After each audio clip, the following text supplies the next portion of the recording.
Assalamualaikum warahmatullahi wabarakatuh. Saya perwakilan dari kelompok 6 akan memperkenalkan masing-masing anggota. Yang pertama ada saya, Novi Haria, kedua Hana Latifah, ketiga Faisal Amin Rahmadani, dan yang terakhir ada Fikla Zainul Agung Saputra.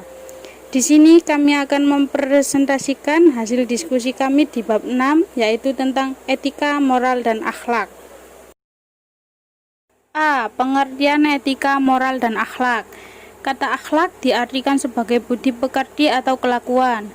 Kata akhlak walaupun diambil dari bahasa Arab yang diartikan tabiat, perangai, kebiasaan, bahkan agama, namun kata seperti itu tidak ditemukan dalam Al-Quran. Yang ditemukan hanyalah bentuk tunggal kata tersebut, yaitu khuluq, yang terlihat dalam Al-Quran surat Al-Qalam ayat 4. Wa innaka la'al khuluqin azim. Perkataan moral berasal dari bahasa Latin mores, kata jamak dari mos, yang berarti adat kebiasaan.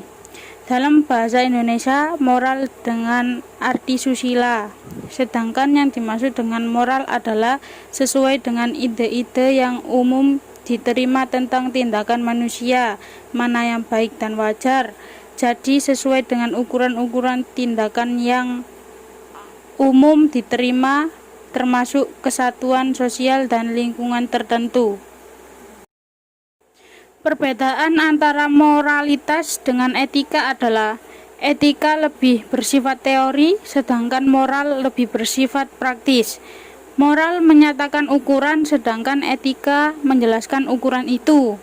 Pengarang Abul A'la Maududi mengemukakan adanya moral sekuler dan moral Islam. Moral sekuler bersumber dari pikiran dan prasangka manusia, sedangkan moral Islam bersandar kepada bimbingan dan petunjuk Allah dalam Al-Quran dan As-Sunnah. Secara substansial, etika, moral, dan akhlak adalah sama. Ajaran-ajaran tentang baik dan buruk perilaku manusia dalam hubungannya dengan Allah, dengan sesama manusia, dan yang hubungannya dengan alam yang membedakan satu dengan yang lainnya adalah dasar atau ukuran baik dan buruk itu sendiri. Etika adalah ajaran yang berbicara tentang baik dan buruk yang menjadi ukurannya adalah akal, karena etika merupakan bagian dari filsafat. Moral adalah segala tingkah laku manusia yang mencakup sifat baik dan buruk dari tingkah laku manusia yang menjadi ukurannya adalah tradisi yang berlaku di suatu masyarakat. Sedangkan akhlak adalah ajaran yang berbicara tentang baik dan ukurannya wahyu Allah yang universal. B. Karakteristik etika Islam. Adapun cangkupan dari etika dalam Islam adalah sebagai berikut. A. Etika Islam mengajarkan dan menuntun manusia kepada tingkah laku yang baik dan menjauhkan diri dari tingkah laku yang buruk. B. Etika Islam menetapkan bahwa yang menjadi sumber moral, ukuran baik buruknya perbuatan, didasarkan kepada ajaran Allah Subhanahu wa Ta'ala atau Al-Quran dan ajaran Rasulnya atau Sunnah. C. Etika Islam bersifat universal dan komprehensif dan dapat diterima oleh seluruh umat manusia di skala waktu dan tempat. D. Dengan ajaran-ajarannya yang praktis dan tepat, cocok dengan fitrah dan akal pikir manusia, maka etika Islam dapat dijadikan pedoman oleh seluruh manusia. E. Etika Islam mengatur dan mengarahkan fitrah manusia ke jenjang akhlak yang luhur dan meluruskan perbuatan manusia di bawah pancaran sinar petunjuk Allah Subhanahu wa Ta'ala menuju keridhoannya.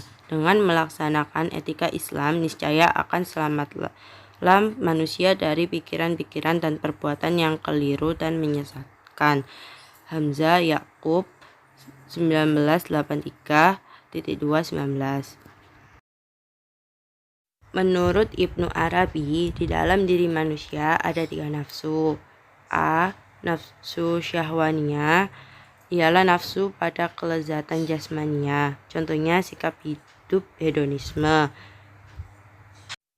B. Nafsu qadhobiyah ialah nafsu yang cenderung pada amarah, merusak, menguasai yang lain.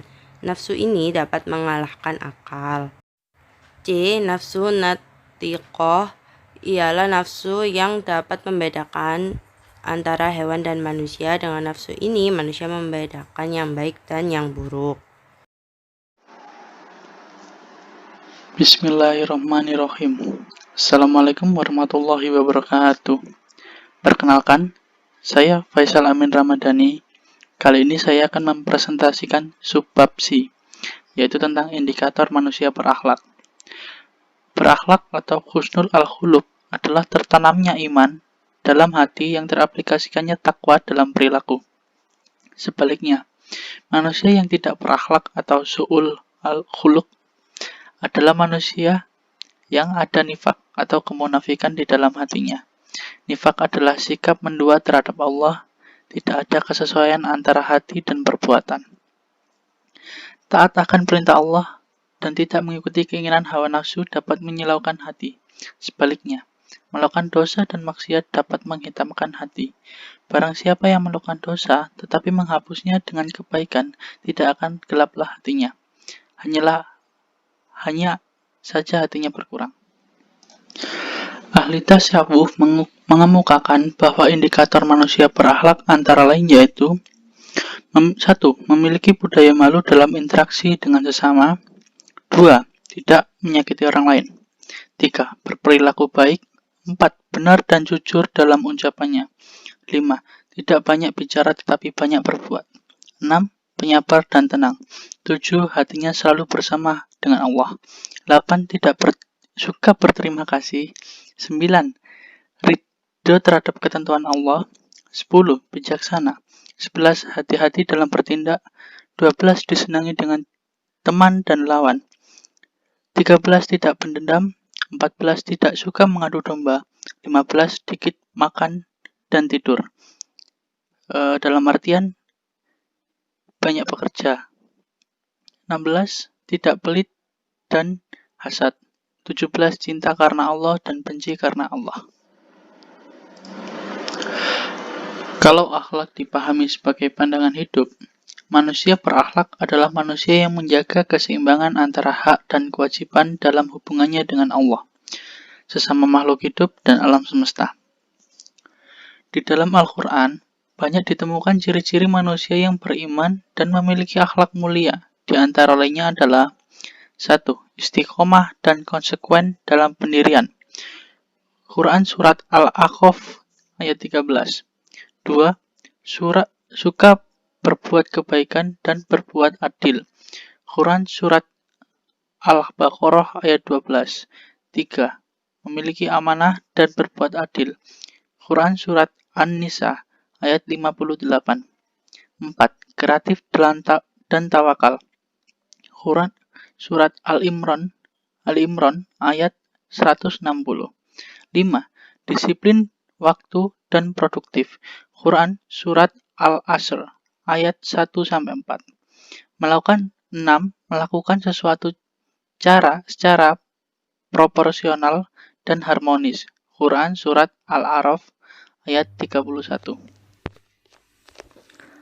D. Akhlak dan aktualisasinya dalam kehidupan.